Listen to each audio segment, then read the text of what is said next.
Hola, ¿qué tal? Muy buenas noches. Soy Susana Valdés Levi y esto es La Nocturna. Hoy vamos a hablar de un tema que ha estado literalmente en boca de todos durante los últimos días: el agua, los estragos que causó Alberto, la politización del problema, conseguir los recursos para la reconstrucción, gestionar la crisis de manera que podamos también ir sorteando los próximos fenómenos meteorológicos que están pronosticados a suceder, 25 fenómenos significativos que pudiesen retrasar o echar a perder la inversión que se haga en cuanto al programa de reconstrucción. Para eso están con nosotros, como todos los domingos, Eloy Garza. ¿Cómo estás, Eloy? Susana Valdés, muchas gracias por acompañarme. Aquí estamos acompañando. Y José Daniel Borrego, ¿cómo estás? Bueno, gracias por acompañarnos entre todos aquí. Un gusto siempre platicar de temas relevantes. Las malas compañías siempre son las mejores. Es correcto. Bueno, correcto, siempre. Vamos a hablar de esto. No, la tormenta tropical Alberto no se acercó ni por mucho a ser un huracán. No vino acompañado de los vientos de rachas de 70 o 100 kilómetros por hora y sin embargo causó grandes estragos donde creíamos que ya teníamos una infraestructura pues bastante bien hecha. No teníamos agua, pero habíamos invertido en infraestructura. Y sin embargo, pues hubo muchas colonias afectadas, las cosas se vieron bastante difíciles y yo quisiera saber primero su recuento de los daños en ese sentido y luego ir viendo cómo se gestionó la crisis. Eloy, ¿quieres comenzar? Bueno, dices dos comentarios bastante acertados. El primero, no se acercó ni de lejos a que fuera realmente un huracán. Fue más bien una tormenta tropical. La diferencia es abismal y las consecuencias y los estragos también son muy diferentes. Entonces es una ventaja, sí, porque los metros cuadrados los metros cúbicos de agua fueron los suficientes para que pudieran no llenarse, pero sí llegar a un nivel satisfactorio por parte de las tres presas nuestras. Tenemos ya agua en nuestras casas, en algunas colonias todavía no hay agua, pero es porque se deterioró. Necesita una cirugía de fondo el sistema de suministro de agua en el área metropolitana de Monterrey. No se ha hecho porque, bueno, pues esto lleva paciencia, se requiere de presupuesto, de recursos, y este tipo de fenómenos invitan a que pisemos el acelerador y hagamos todas las providencias necesarias. Y tercer punto, y con esto termino para darle un espacio al más grande analista que tenemos en todo el mundo, termino diciendo de que cuidado, porque si se viene realmente un huracán, sí habría que hacer un desasolve a fondo en el lecho del río Santa Catarina. Hay que tomar en cuenta. Ese es el tema que volvió con los ambientalistas y los ambientalistas. Yo soy ambientalista también a mi manera. Pero el río, también, la vocación es de ser un río, no ser un parque ni un bosque. No ser un bosque, etcétera. Todas esas especies que estaban defendiendo ya se ahogaron, ¿eh? Ya se ahogaron, no quedó ni uno. Ni uno solo de esos animalitos. O migraron los que pudieron. O alcanzaron a escaparse de una trampa que le estaban tendiendo los ambientalistas y dicen, pero miren, no se desbordó el río. Pues no se desbordó porque era una tormenta. ¿Qué pasa cuando venga un huracán? Que entonces sí se va a desbordar. Y yo, antes que defender árboles, que yo quiero mucho los arbolitos, yo, ante todo, el respeto a la vida humana. Porque la vida humana está por encima de cualquier deseo, propuesta o bandera ambientalista. Ahora, estaban diciendo que el río Santa Catarina es uno de los 4 ríos más rápidos del mundo, por eso con esa inclinación no puede contener el agua. Y eso tendríamos que ver la necesidad justificadísima de una segunda presa rompepicos. Sí, porque son presas de contención. Bueno, se necesita otra cortina, el rompepicos. Con eso yo creo que sí sería porque es suficiente. para darle contención. Ya hay una partida que está manejando el gobierno federal para el gobierno de Nuevo León, y yo les garantizo, lo digo aquí públicamente, sin ser yo vocero ni mucho menos del gobierno del estado, menos del federal, que se va a cumplir con esta siguiente cortina del rompepicos, y eso va a mejorar que la afluencia no sea tan rápida como señaladamente y atinadamente estás diciendo. ¿Tu opinión, José Daniel? Bueno, es que este tema tiene muchos ángulos. Primero que nada, mencionar cómo cambió el paradigma del tema del agua, de estar en una situación de sequía, de no tener agua ni para bajarle el baño, a tener ya, faltan presas ahora para meter agua. O sea, imagínate. Pero que no llegaba a las casas al mismo tiempo. Estaba viendo el paradigma y la ironía. Mira, digamos que estamos en una etapa de transición.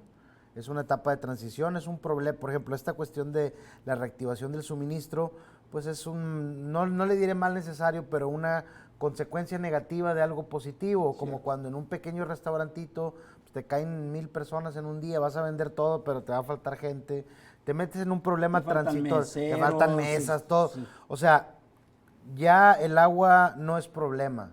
Ahora el problema es, necesitamos cómo mejorar el almacenamiento, cómo tener las presas en el mejor estado posible y también cómo la vamos a administrar ahora. Nos van a abrir toda la llave, date, usa lo que quieras. Yo creo que no. El área metropolitana de Monterrey y la mancha urbana está creciendo de manera aceleradísima, sí. Y sí se tiene que, no sé si decir racionar sea lo más, lo ideal, lo más conveniente, pero sí tener un mejor uso y más responsable del agua. Y acabo con este tema de la infraestructura. Esto que causó no es nada con lo que puede pasar. No es nada con lo que puede pasar. Hubo críticas con el tema de cuando sale Samuel a hablar de la cuestión de la reconstrucción, pues dijo algo que parece muy lógico. Dice, a ver, los pares viales, que son las vías para pues, dar aliviane a la gente. Que nació con un huracán. Se van a reconstruir lo más pronto posible para que no haya tanto tráfico. El resto de infraestructura no se puede reconstruir ahorita. A ver, en este momento ya hay un huracán sototote formándose. Beryl ya es huracán. Sí. Entonces, ¿qué pasa si mañana mismo empiezas a reconstruir y te cae en una semana o dos el otro? Ya vas a tener otro problema. O sea, ya de un plumazo cambiaron los problemas de Nuevo León. Pero aquí el político improvisado, me refiero exclusivamente a algunas voces del PRIAN. Además de la ignorancia, está el afán de hacerlo todo sin planeación. Entonces, tú acabas de señalar algo muy interesante que es la planeación en el manejo de infraestructura pública, urbana. Es decir, ¿para qué me pongo yo a reconstruir un par vial si está a punto de llegar otro huracán? Vamos a esperar, es una gestión y es una administración del tiempo y de la expectativa. Así es. Una analogía muy sencilla para entender eso que dices es, si ves que está nublado y va a llover, ¿vas a ir a llevar tu carro al car wash? No, claro. ¿O no? Pues no, espérate que pase eso y después Pero tiene que haber prioridades, como por ejemplo restablecer el servicio, que a lo mejor te va a volver a romper las tuberías. Sí. Pero no puedes dejar a la gente... Es hacia lo que se enfocaron. Sí. Pero no vas a poner una impermeabilización en tu casa amenazando ya con nubes de que se viene una tormenta el día de mañana. Pues espérate a que salga el sol y entonces ya impermeabiliza. Si no, se te va a echar a perder y lo que vas a hacer es también derroche de recursos. Sí.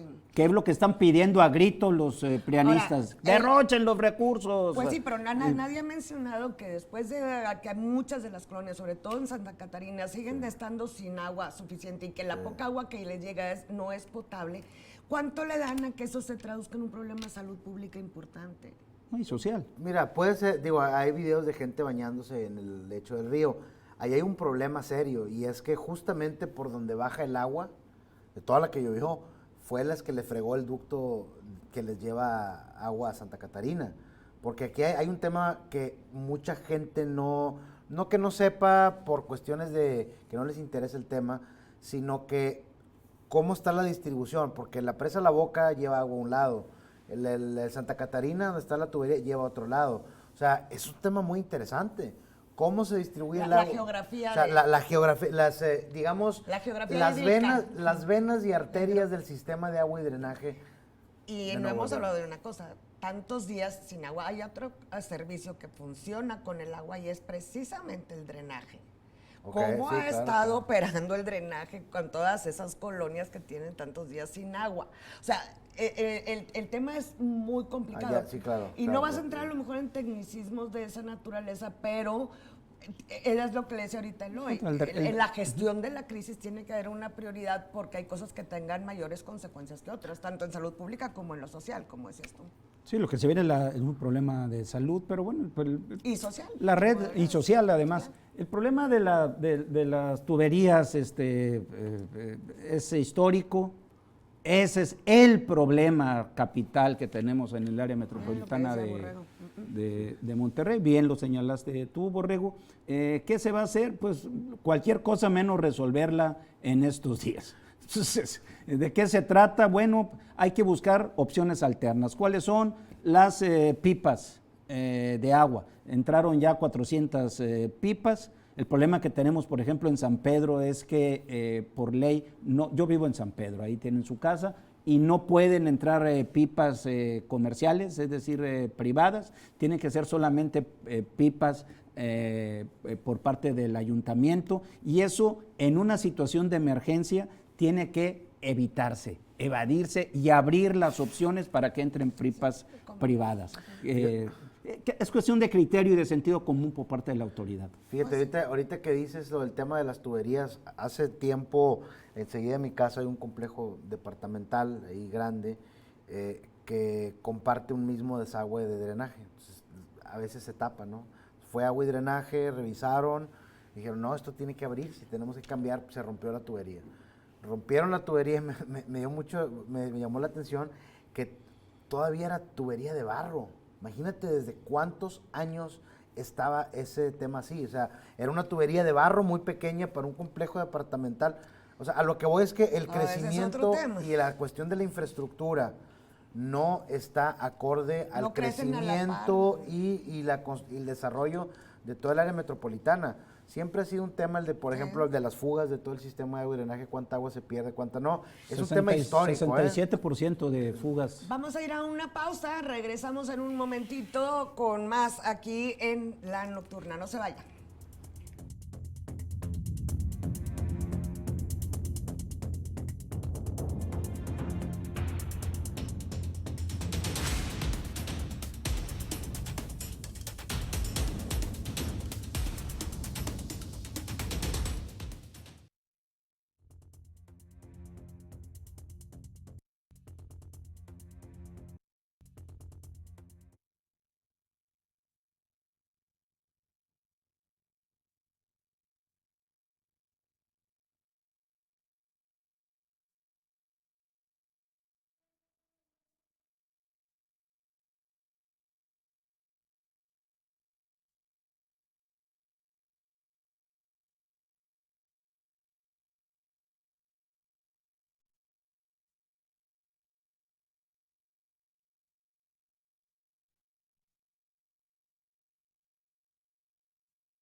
Bien, vamos a continuar. Fíjese que con el tema del agua hay cualquier cantidad de refranes, pero en este caso aplican básicamente dos.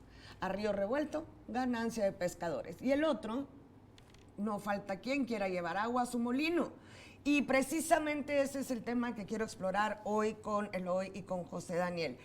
¿Cómo evalúan o analizan ustedes la forma en que reaccionó la oposición ante el tema de Alberto, los estragos causados a la infraestructura vial, a la infraestructura de agua y drenaje, los daños que usted mande y usted, más aparte el problema con el suministro? Así que, Eloy, ¿quieres comenzar?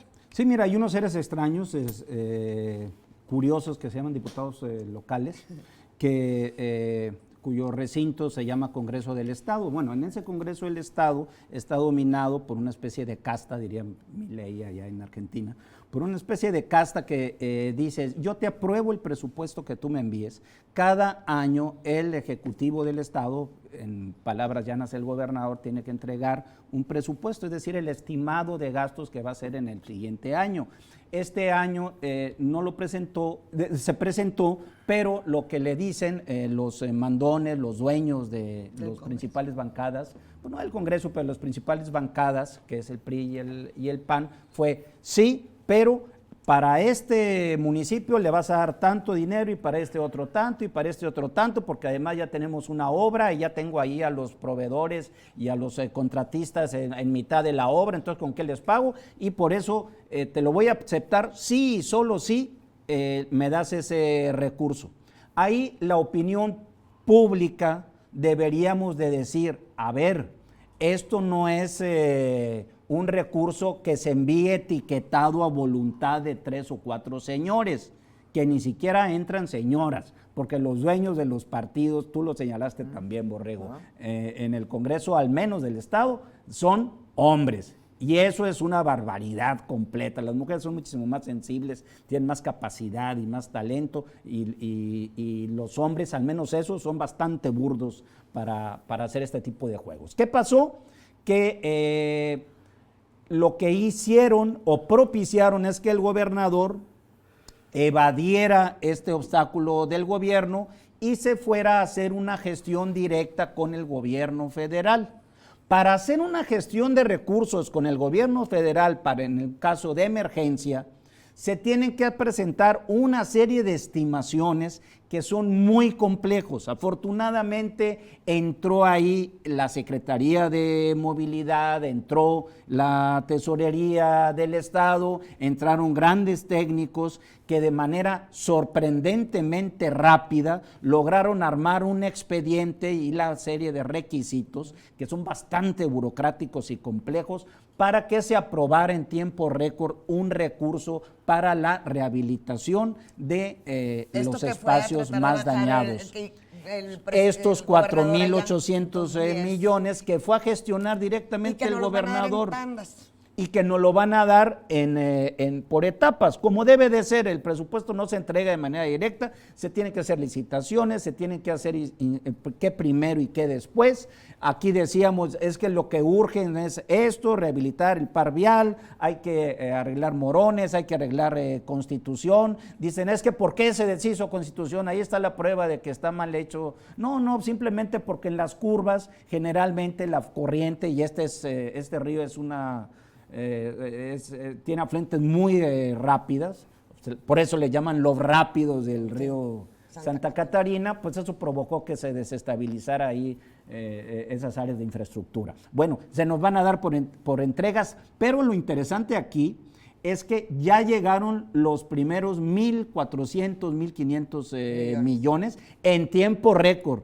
¿Qué provocó esta hazaña? Porque yo no escatimo esta definición de hazaña presupuestal.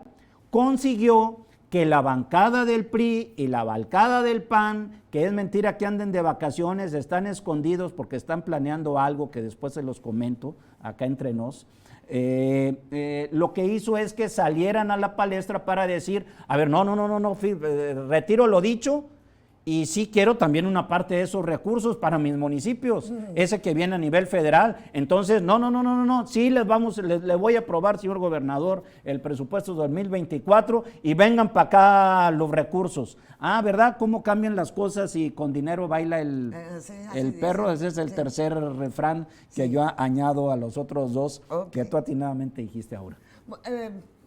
Mira, yo creo que los diputados, porque muchos están repitiendo de la pasada legislatura esta, se mal acostumbraron con la mala gestión presupuestaria del COVID de parte del Bronco, porque si ustedes hacen un ejercicio de recuerdo, en el último lapso, de la última parte de la gubernatura de Jaime Rodríguez Calderón, cae la crisis del COVID y había un presupuesto ya etiquetado para seguridad.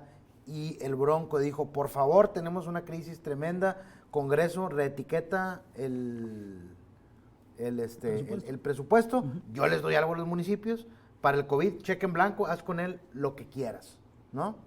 Yo hablé incluso en ese momento con una diputada que era opositora al Bronco. Le dije, ¿por qué aprobaron esto? Es que la emergencia y no hay tiempo de politizar. Le dije, estás dando un cheque en blanco. Es lo que quieren los diputados es un cheque en blanco. Ese es el tema. Quieren que, oye Samuel, vas a bajar no sé cuántos miles de millones. Pues compadre, dame un 2,000, 3,000 y luego dicen, no hay tiempo que me cuestiones, hay que reconstruir ya mañana. Es más, no me preguntes, luego vemos en qué me lo voy a gastar, pero dámelo ya, ¿no? En virtud de la emergencia. En emergencia, dámelo. Un amigo me comentaba, me decía, oye, Borrego, es que, ¿en serio crees que usando una tragedia así, lo primero que se piensa es lucrar? Le dije, compadre, es el mejor momento, porque, no puede un segmento de la población pensar que eres tan desalmado que quieres el dinero para clavártelo. Miren, les voy a poner una... Es un hecho que para eso No, era. a ver, ¿Por qué? a ver. Porque no había planeación, porque no presentaron Eloy, estimaciones, porque no hicieron nada estos diputados si ladrones. yo le pregunto a la gente, oiga, ¿en qué rubro municipal cree usted que se roban más dinero? Te aseguro que el tema de los baches y el recarpeteo. Ok, aplica eso mismo. ¿Cómo se forma el bache? Cae agua, se hace un deterioro, la gente lo sufre y el gobierno municipal saca dinero, pues volviéndolo a tapar y volviéndolo a tapar. O sea, esa es la forma ahorita. Es lo que quieren hacer a nivel... Condicionando el presupuesto. Con el presupuesto de reconstrucción. Ajá. Es eso, es un tema de dinero presupuestario, porque luego, a ver, vamos a pensar que se ponen a reconstruir mañana y les dan el dinero. En una semana llueve y esas obras se van al caño. Sí. Ahora, ¿qué tan preocupados están esos alcaldes que acaban unos de cumplir años y echaron la casa por la ventana, hicieron un fiestón loco? Y yo no veo que hubieran dedicado ese tiempo mejor para hacer la planeación del presupuesto que les va a llegar. Pues qué flojera, dame el cheque en blanco. Dame el cheque en blanco. O sea, prácticamente estoy diciendo, oye, Sí. pues está bien, nada más te doy tanto, pero pues dime en qué lo vas a gastar, compadre. No, pues... Es que entre la prisa y la emergencia, la verdad, se empiezan Ganancia a de justificar pescadores, y como a tú dices. politizar. Como bien dices, desafortunadamente es el mejor momento para todo tipo de situaciones que pasan. El COVID pasó lo mismo, pues como bien lo mencionas, o sea, era tanta la desesperación por las vacunas y por las cosas que se requerían y los drive-thrus y esto. ¿Cuándo se hizo un cuestionamiento de cuándo te gastaste? No, y peor aún, Susana, no solamente no se hizo ese cuestionamiento natural y legítimo, sino que en el Congreso dieron cheque en blanco para que no se cuestionara. Hubo un acuerdo de todas las fuerzas políticas de que los municipios iban a disponer de un dinero que iba para seguridad, para utilizarlo en el manejo de la pandemia sin preguntarles nada. El problema es que en la psicología social, la comunidad que está siendo afectada, y a mí me vale cómo le hagas. Pero A mí ponme agua mañana en la llave, necesito agua. Sí. ¿Cómo le vas a hacer? Me vale, yo no te voy a preguntar nada. Yo necesito abrir la llave y que salga agua. Y esa ceguera movida por la necesidad es lo que hace que, pues, ¿verdad? Se junta la necesidad con la oportunidad. Pero además tiene razón. Desde el punto de vista de la sociedad, tiene razón en exigir de que se abra el agua. Los que deben de ser denunciados, y qué bueno que hay programas como este, donde se denuncia este tipo de arbitrariedades y de corrupción, porque la práctica del cheque en blanco es simple y llanamente corrupción. O sea, yo no te puedo hablar, ya ni siquiera hay cheques, ya ahora son transferencias. Pero para simbolizarlo es la transferencia en blanco. Y la transferencia, la desventaja es que está oculta, Pues no se ve, no se nota. ¿Y cuál es el problema que tenemos aquí? Lo dijo Norberto Bobbio en uno de sus libros, el más importante de los que escribió, que es Socialismo frente a la Democracia, y es el poder tiene que ser visible, tiene que estar siempre por encima de la mesa. O sea, todos los movimientos, los acuerdos, las decisiones que tomes, tiene que ser visible, tiene que notarse, tiene que verse. El problema que tenemos ante este tipo de políticos o personajes que ocupan el Congreso del Estado es que son oscuros, no son visibles, los acuerdos a los que se llegan pueden contradecirse, hoy te dicen una cosa, están a punto de hacer un juicio político, y mañana intenciones ulteriores. y son para intenciones ulteriores, siempre pensando a más allá y pensando a dónde se van a ir de vacaciones y con qué se van a gastar ese dinero que iba hacia una emergencia pública. Ahora, frente a eso, que el ciudadano común y corriente exija que tiene que salir de la llave agua, bueno, eso legítimamente es una demanda, es una exigencia y sobre eso hay que abocarnos. O sea, también hay que Pero no usar esa respetar, demanda y esa exigencia para decir, entonces que no te importa cómo le haga. Exactamente. Déjame, te voy a decir que esta vez es mi oportunidad para hacerle como yo quiera. Exactamente. ¿Y a qué precio? Así es. Entonces, ¿de qué se trata? De darle la información suficiente al ciudadano para que entienda, no me sale agua por esto y sí debo de exigir que salga agua del grifo, de la llave, pero al mismo tiempo no crean que me están picando los ojos, señores diputados, y me queda muy claro que ustedes quieren sacar partida, tajada, raja política y económica de una emergencia grave que sucedió en Nuevo León. Ajá. Cuando se trata de dinero, todos somos de la misma religión. Una frase que me gusta Andamos muy mucho. dicharacheros ahora. Y el tema de la cuestión del presupuesto, todas las fuerzas políticas que están exigiendo, pues eso es lo que quieren, ¿no? Quieren dinero. Como dices tú, imagínate, oye, ahorita dijiste, ya no se dan cheques, se dan transferencias. Imagínate cómo se va a sentir un alcalde municipal en revisar, oye, el tesorero, ya cayó la mortadela ahí del súper. Imagínate ver la transferencia de 700 millones de pesos en una cuenta. Pues dice, oye, sácate esto y aquello. Pues, es lo que quieren. Esa es la realidad. Se les iluminan más los pues ojos que a una Swiftie. A ver, sí, claro. Con Taylor Swift recién sacado su Si cualquier nuevo trabajador, que usted que nos está viendo, cualquier trabajador, te mejora el estado de ánimo cuando te cae una quincena, ¿no? Te metes la tarjetita, ya me voy a comer o ya voy a caer. Sí. Imagínate el alcalde, el corruptazo del alcalde que le cae 200, 300 millones de pesos. Así y luego el de la constructora que voy a contratar, pues es mi amigo, le voy a sobreprecio. Y me va, o sea... Ahora, sobre ese tema yo quiero subrayar algo, muy rápido, pero que sí es importante subrayarlo. Qué interesante es que el propio gobernador, el jefe del Ejecutivo Estatal, vaya y haga personalmente las gestiones a México. Porque lo que generalmente se acostumbra en este tipo de casos es que mandas a tus subordinados, que vaya el tesorero, que gestione, que se siente, que haga antesala, que se aguante ahí 5 o 6 horas para que lo reciba el secretario de Estado. Y aquí fue directamente el gobernador a hacer la gestión y por eso lo consiguió en menos de 2 días. Y para coraje de muchos, lo han condicionado más los legisladores locales de Nuevo León que el propio presidente para aprobarle la ayuda de la reconstrucción.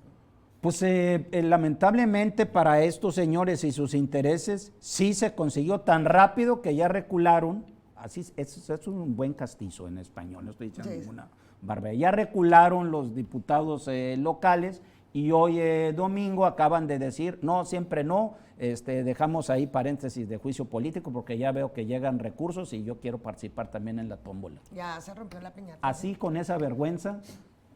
No tendrían por qué ser reelectos. Vamos a una pausa, no se vaya. Volvemos, esto es La Nocturna.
Bien, vamos a continuar con esto. Tan intenso es el juego de las vencidas en la política que ignoran completamente con una negligencia absoluta a la eficiencia en lo que se refiere a la otra parte, que es la de la función pública. Y es más, se sacrifica la funcionalidad de los servidores públicos en aras de seguir ese juego de política, poniéndose trabas, metiéndose zancadilla, causándose problemas, todo con el fin de frenarse y de alguna manera, pues, no permitir que una fuerza en particular vaya ganando terreno. Y este sería el caso, podríamos hablarlo de toda la, digamos, situación política que había en el Estado, incluso previo al tema de Alberto Eloy. Y, José Daniel, voy a empezar contigo ahora. ¿Qué opinas tú de que vaya a pasar con todo lo que se venía hablando desde antes en cuanto al juicio político y cómo eso puede funcionar como una cuña para negociar precisamente los temas presupuestales? Mira, voy a regresar a la última parte del sexenio de Jaime Rodríguez Calderón el Bronco, que él comienza su gobierno peleándose con el PRI y con el PAN y acaba encamado con el PAN.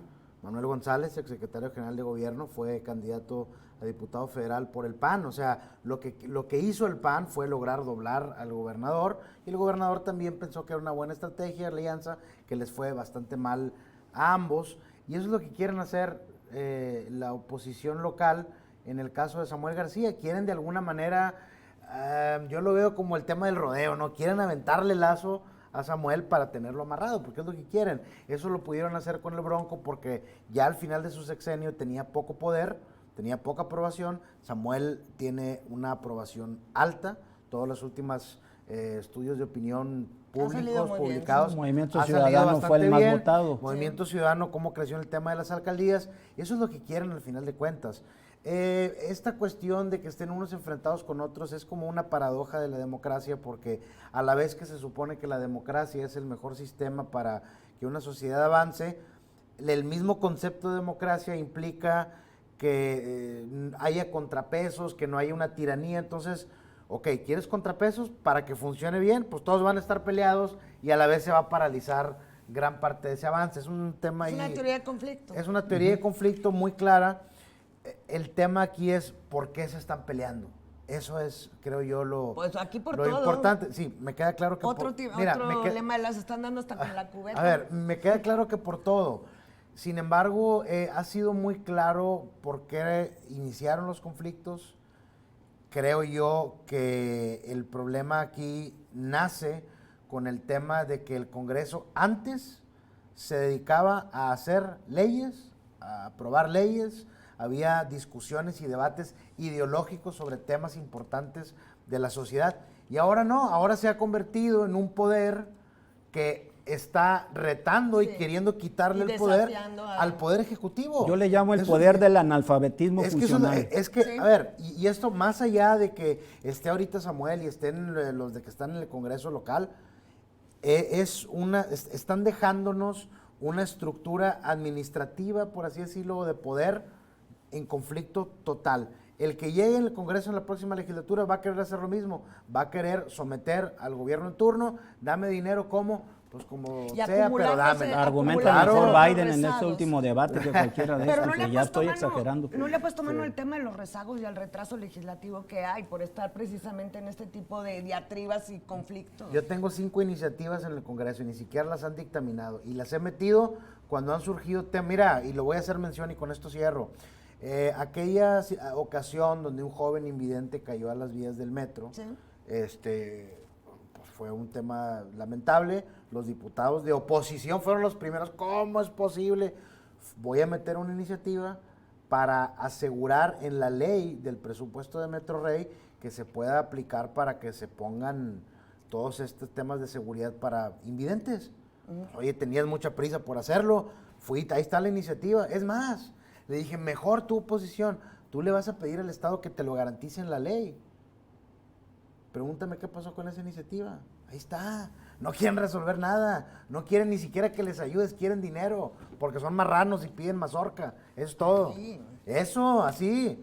Sí. Es que es la verdad, o sea, lamentablemente no quieren resolver los problemas del Estado. Te digo, te lo puedo mencionar. Mira, ayer...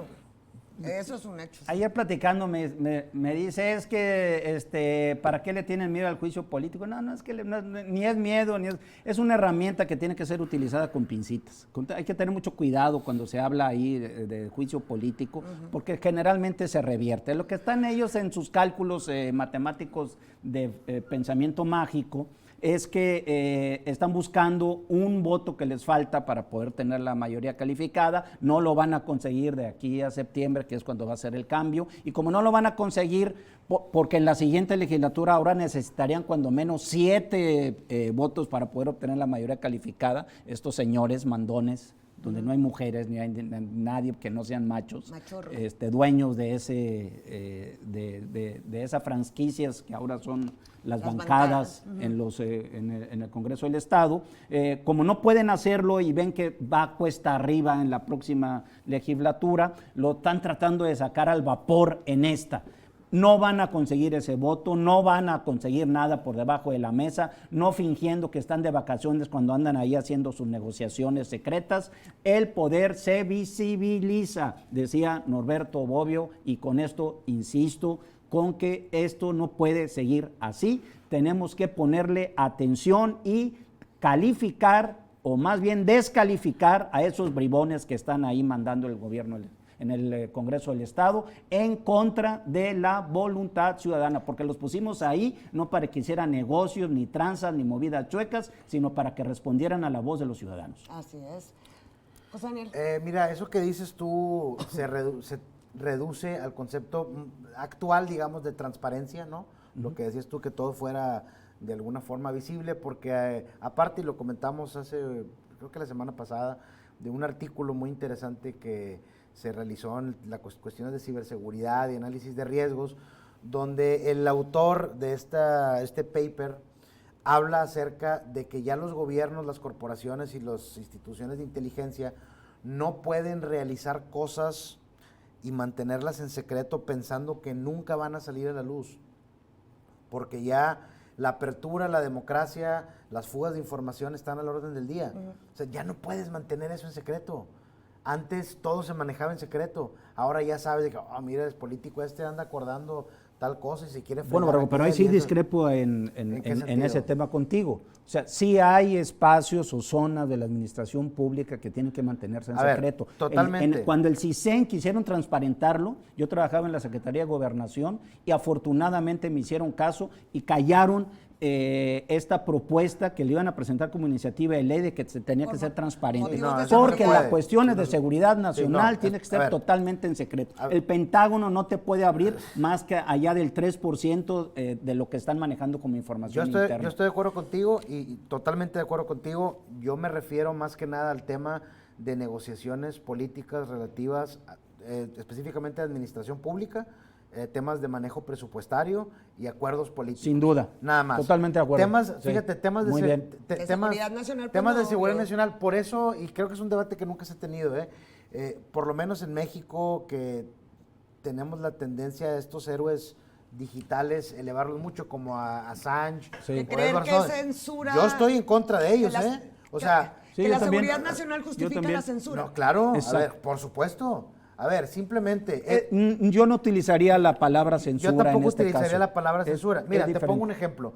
Con todas estas filtraciones que se dieron, que Snowden, Julian Assange o los militares que filtraron mucho, estaban revelando, por ejemplo, puestos de seguridad de Estados Unidos y poniendo en riesgo a la población. Poniendo en riesgo la vida de agentes del gobierno estadounidense, ¿no? Ellos lo manejaban como es que es libertad de la información.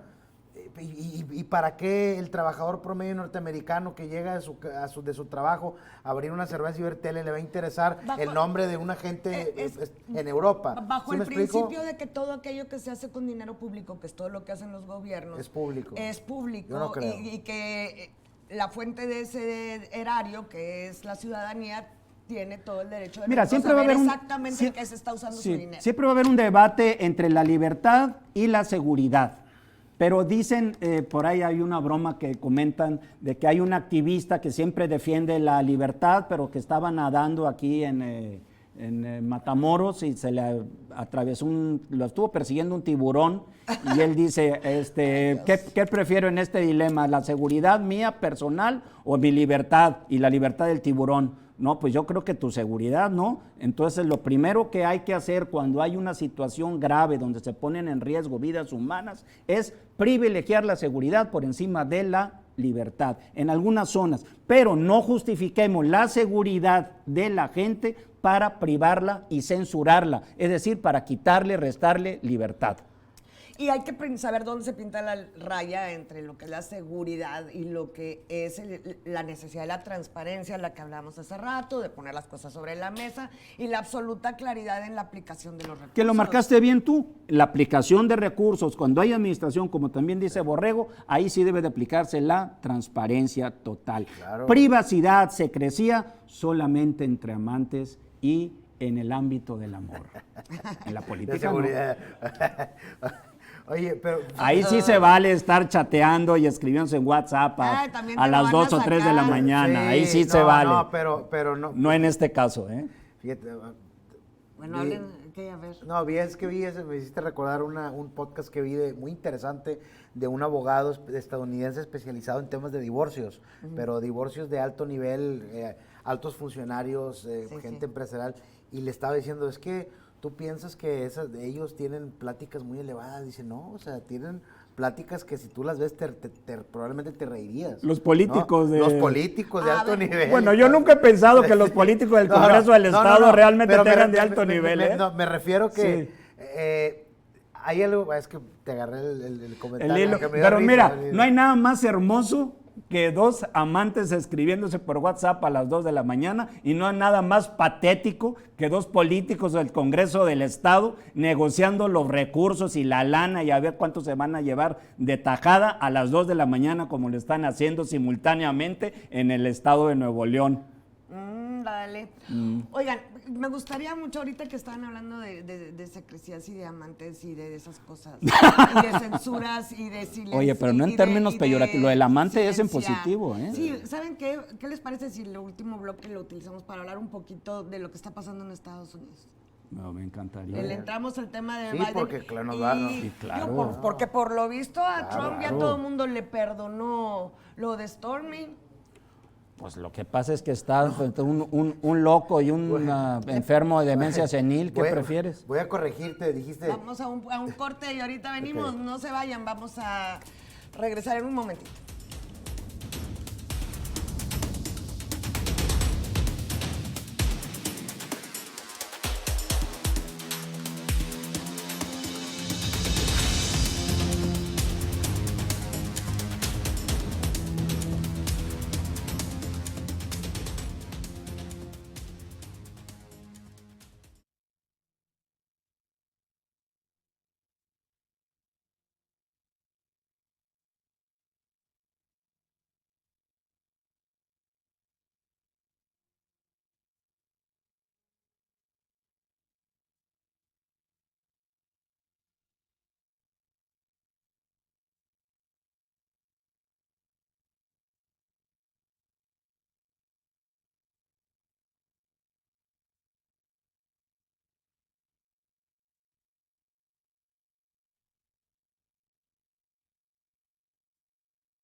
Regresamos y es importante, aunque sea unos minutitos, echarle un vistazo al panorama de lo que está ocurriendo también políticamente en los Estados Unidos. Es una situación un tanto cuanto sin precedente y tiene que ver con dos personajes, por un lado Donald Trump, por el otro lado Joe Biden, que tienen su lastre, ¿no? Cada uno de ellos seguramente ponderado por los votantes en los Estados Unidos, pero habrá que ver cómo esa idiosincrasia prefiere ciertas cosas por sobre otras y está dispuesto a perdonar ciertas cosas. Es más, el escándalo es más perdonable que el deterioro, o bueno, Explícame un poquito. Mira, déjame hacer una observación previa. Okay. La opinión que se tiene sobre esta caja de sorpresas, otros dicen que es de Pandora, de la política gringa norteamericana, no es la misma estando viéndola desde afuera, desde un ángulo que no es dentro de los Estados Unidos, a como la ven los estadounidenses. Es muy diferente y por eso luego nos damos por asombrados de que haya resultados que no marcan lo que nosotros pensábamos que iba a suceder. En otras palabras, y para decirlo de manera más simple, estamos en la tormenta perfecta. Ellos, nosotros no. ¿Cuál es la tormenta perfecta en contra de Biden?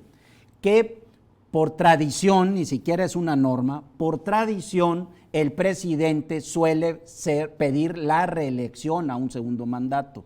Eso es tradición. Solamente en el caso de Lyndon B. Johnson, por ejemplo, que se abstuvo, no quiso volverse a postular, y bueno, y otros 2 o 3 casos. Pero en este caso se empeña Biden, a pesar de una evidente muestra de demencia mental, de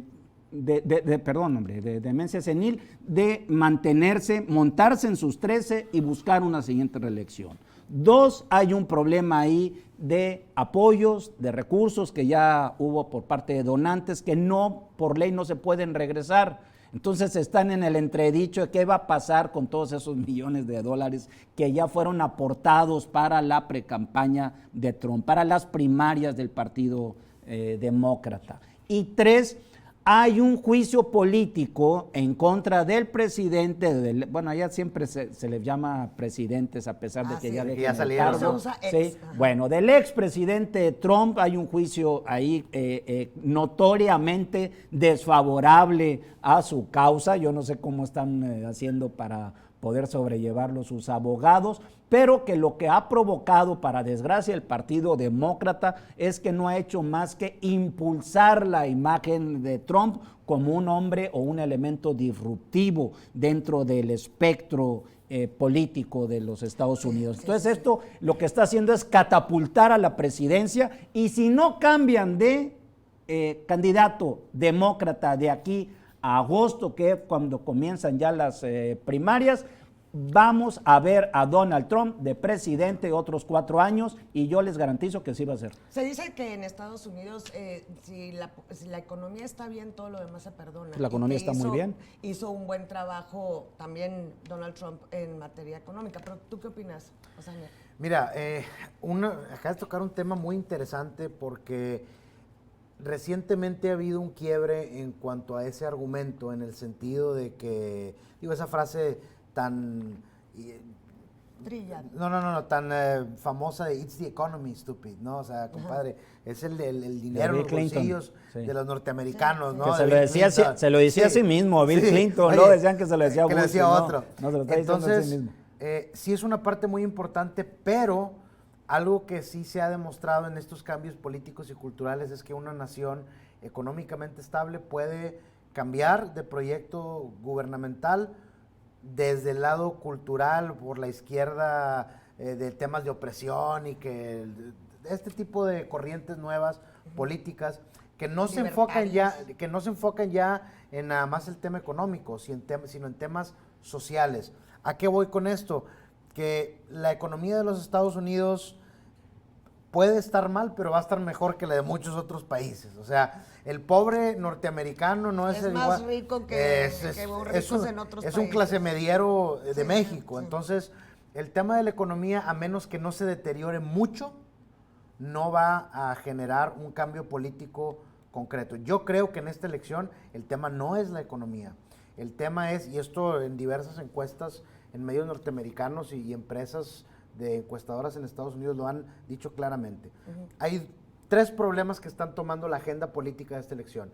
La crisis migratoria, que de Joe Biden, con tal de revertir todas las políticas de regresar a los inmigrantes a México, lo revierte y ahora acepta a muchos, las ciudades se están llenando, eso te incrementa el flujo migratorio desde Centroamérica, y tenemos lo de las caravanas, que le tronó a Joe Biden, ese es lo número 1.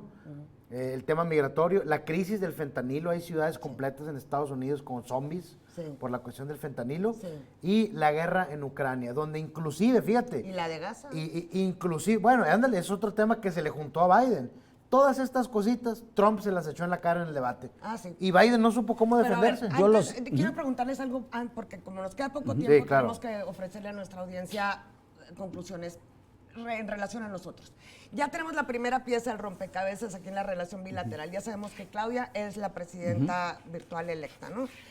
¿Qué diferencia habría para México con Claudia como presidenta si gana Biden o si gana Trump? Acabas de hacer la pregunta clave, Susan, y yo no me queda más que ser políticamente incorrecto. A ver.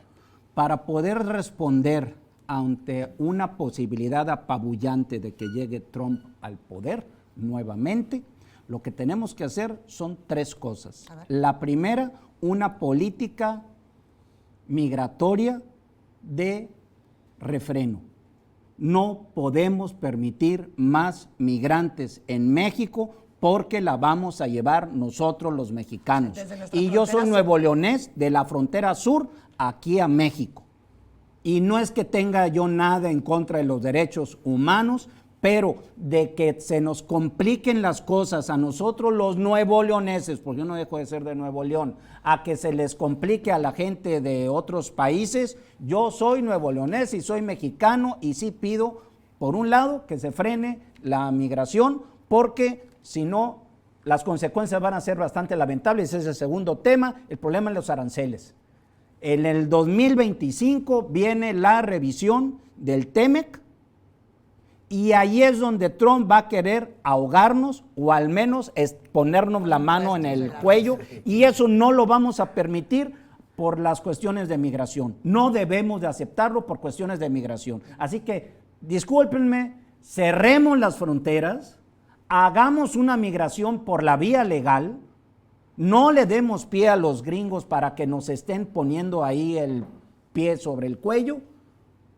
Y tercera y lo más importante, defendamos la soberanía de nuestro país, olvidémonos también de tantos dimes y diretes ideológicos y seamos pragmáticos. Si va a ganar Trump, como así creo que va a pasar, hagamos nosotros nuestras providencias para podernos defender de este coloso que vamos a tener encima nuestro. Ni les vamos a dar motivos, pero tampoco vamos a permitir ni un gramo de dignidad que nos lo quite, y vamos a acordar porque finalmente las agendas se hacen sobre la circunstancia histórica presente. Y si la circunstancia histórica amerite llegar a negociar con Trump, negociemos con Trump. Punto. ¿Tú también crees que es más probable que gane Trump, pero en tu opinión, ¿cuál sería la mejor dupla? ¿Sheinbaum Trump o Sheinbaum Biden? Yo creo que Sheinbaum Trump por 2 razones. La primera es que ya le tocó al gobierno de AMLO negociar con Trump, que dicho sea de paso mencionó en el debate contra Joe Biden que dobló a México. Digo, puede ser bluff, es lo que te digo, puede ser bluff, es su manera de hacer política, ¿no? Que él dobló a México y a cambio de nada consiguió lo que quiso, etcétera, ¿no? Pero yo sí creo que le va a ir mejor a Claudia ¿A México? con Trump, a México en general con Trump. Creo también que las circunstancias están dictando el resultado de la campaña. Yo creo que, mira, simplemente ¿por qué le gana Biden la reelección a Trump? Porque en ese entonces las prioridades eran otras. Era el tema del COVID, que hay que mencionar que fue un factor que hizo perder a Trump, el tema del COVID. Por eso perdió Trump. COVID, es como le dicen los gringos, COVID, así dicen, el COVID, ¿no? El tema de la economía también, que al final ya no le estaba yendo tan bien a Trump, por lo menos eso, que repartió por lo lana. menos sí, repartió, pero por lo menos eso percibió la gente, porque hubo los cierres de negocios, o sea, la economía de alguna manera se cayó como consecuencia de la crisis de COVID y todo eso le afectó. No todo el votante piensa que fue por el COVID, no, fue Trump, me cerró mi negocio, o sea, muchas circunstancias. Ahora está pasando lo contrario con Biden. Lo que dices, Eloy, es muy importante, y aquí yo voy a añadir algo que pues, todavía es políticamente incorrecto en México, pero a mí me parece una estupidez total que cuando se firma el TEMEC, tanto Canadá y Estados Unidos tienen regulaciones muy claras para el uso de la cannabis medicinal, semillas de hemp. Oye, vas a los H-E-B y ves en los superfoods, no, semilla de hemp, alta Sí, proteína. es el cáñamo, Pues esas ¿no? son las semillas de la marihuana que tienes prohibida en México, compadre. Se te está yendo un mega negociazo. Pues ya lo están Ahí, pasando Fox. bueno, pero está utilizando ciertas cuestiones abriendo sus legales. franquicias. No se está impulsando la industria como tal, como en Estados Unidos. A lo que voy, viene la renegociación, espero que sea para bien y que no nos veamos muy moralistas. Híjole, Porque vamos a tener a quién en Relaciones Exteriores. va a ser, ¿quién es? El de Relaciones Exteriores, Juan Ramón de la Fuente. Juan Ramón de la Fuente. Ajá, sí. El problema de Juan Ramón de la Fuente es que en su último libro, él que lo quiso hacer como diagnóstico psiquiátrico, él es psiquiatra, es que vapulea muy agresivamente a Donald Trump y eso no nos favorece. No le va a ayudar. No, por eso a mí no me gustó que quedara Juan Ramón de la Fuente, pero bueno, yo no decido. Viéndose tan claro que va a ser Trump, sí, y además utilizando la ciencia para denostar a un posible actor fundamental. Desde un diagnóstico. Desde un plano diagnóstico, que llamarle a una persona paranoico, narcisista, delirante, cuando no lo tienes enfrente y no le has hecho una serie de sesiones, de estudios, me parece de una desvergüenza total. Mira, pero bueno.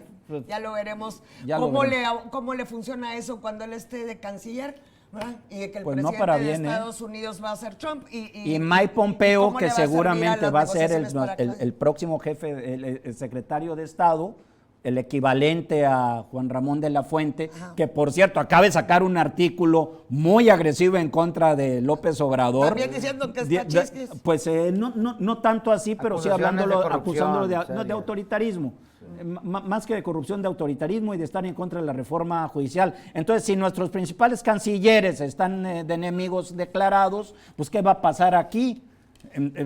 Por eso es tiempo de recapacitar, de no poner. Juan Ramón de la Fuente es un hombre disciplinado, serio, discreto, pero yo con esto no lo pondría de secretario de Relaciones Frase de Exteriores. cierre, rapidísimo.